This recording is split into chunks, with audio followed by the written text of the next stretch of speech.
As dawn broke over the small village of Danur in Jammu and Kashmir, the earth itself seemed to withdraw its support, swallowing homes and dreams alike. The recent catastrophic landsink event here is not just a local anomaly, but a grim reminder of the fragile dance between nature and human habitation.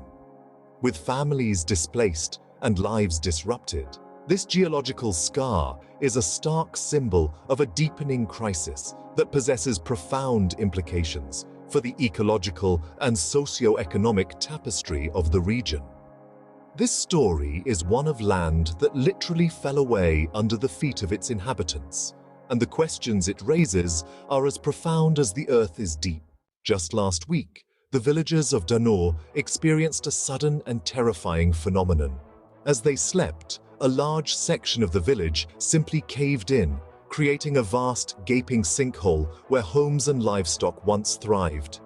Emergency response teams were quick to the scene, but the initial chaos was palpable and the toll on human life and property substantial. Recovery has been fraught with challenges. Rescuing trapped individuals and providing temporary shelter to those displaced has tested both the resilience and resources of the village and adjacent communities. The geographical nature of Danur, primarily composed of sedimentary rock, prone to erosion, added complexity to the rescue operations. Further, the disruption has halted daily activities. Schools have shut down, local markets are in ruins, and the basic infrastructure has suffered immensely. This instability has launched a series of ripple effects felt throughout the valley. Geologists and environmental scientists have rushed to Danur to understand the drivers behind this drastic event. Preliminary analyses suggest a combination of heavy rainfall and flawed land use as critical triggers. The region has witnessed unusually high precipitation this year, attributing to the softening of the ground and increased erosion rates.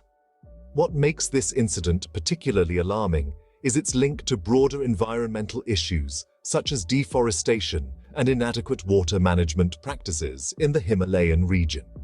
The removal of vegetation cover for agriculture and construction has significantly lessened the soil's ability to absorb water, aggravating the erosion process.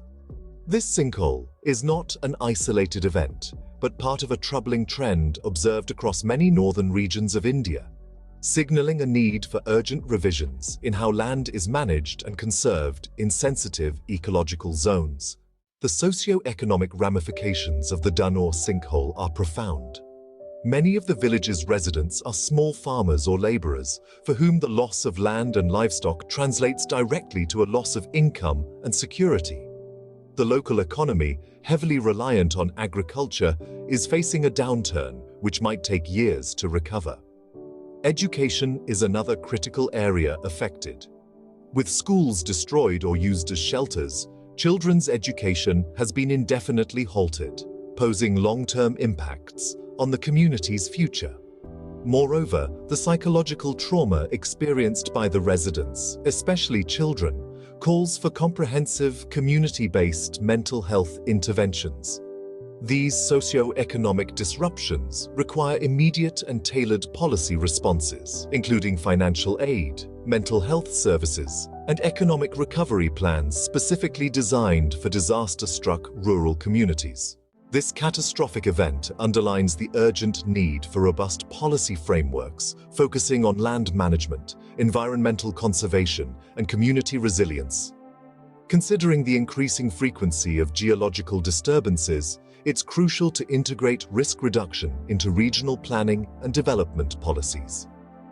Future strategies should encompass strict land use regulations, enhanced surveillance and early warning systems, and more substantial investment in environmental restoration projects.